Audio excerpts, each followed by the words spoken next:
Hey there, my name is Dylan Byers. I'm a co-founder of Aplo Group, and I oversee paid ads here at Aplo.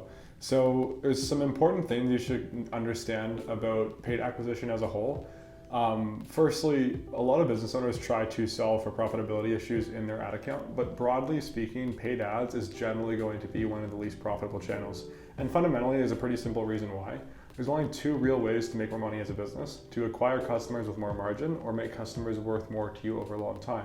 And naturally, the sales channels that drive repeat customer revenue, or otherwise called LTV, is generally going to be much more fixed in cost. Therefore, as you scale, repeat customers is going to be a lot more cost effective. Now, obviously, you have to acquire customers somehow, but because of the natural costs in acquiring customers with things like paid acquisition, that is why this is going to be much less forecastable. Additionally, one of the more difficult things with paid acquisition as well is that it's much more difficult to forecast results. You have to be reactionary to some degree based off of the trends on the ad platforms themselves that you are using. Whereas with repeat customer revenue, you can analyze trends in the data over time. And because it's much more fixed and you're not competing with other advertisers, it's not as much of a dynamic marketplace. It is much more forecastable. So those are just some baseline expectations to set/understand as it pertains to paid ads as a whole. So what drives performance? So early phases of ad accounts are much different than whenever an ad account is more mature. So on the early phase side, it requires a lot more manual testing. Your ad account, specifically on the paid socials like Facebook and TikTok, has way less pixel data. And therefore, as a byproduct of this, it is not nearly as efficient at targeting by itself.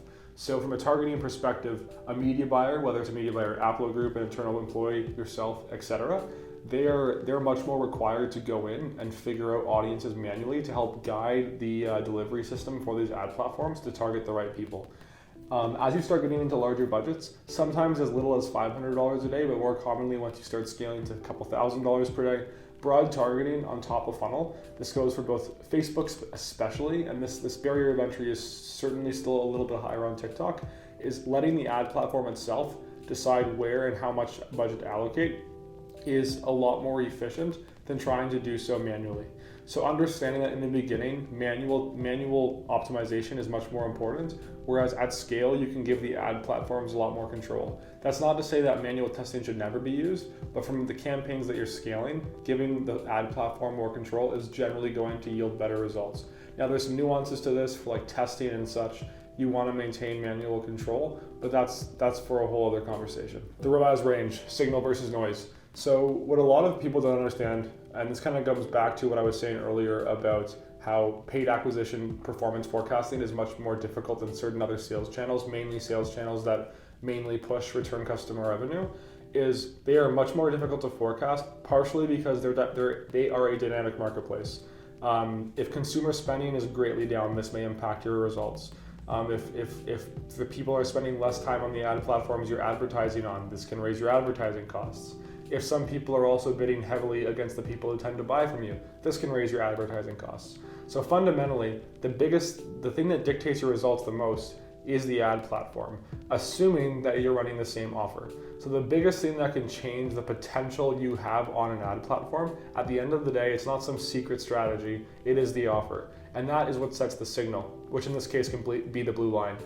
Whereas, what can good strategy actually yield for you? That's the difference between the green line and the red line. So once again, the offer and the marketplace sets the signal, but if you're doing things well as an advertiser, you can potentially do slightly better than this, or potentially a lot better than this, or slightly worse, or potentially a lot worse. But at the end of the day, you are following the market's trend. Now, that is frustrating for a lot of people to hear because they like to feel like they have some control or some diversification.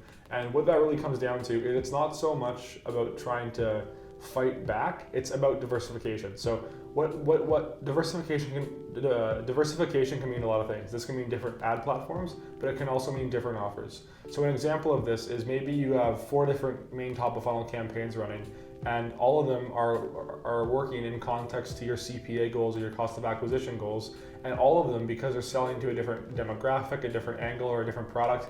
Offer is a big loaded word, but at the end of the day, the way to look at it is just like it's different enough than the other thing that I'm selling to someone different. Those might have different fluctuations in the signal.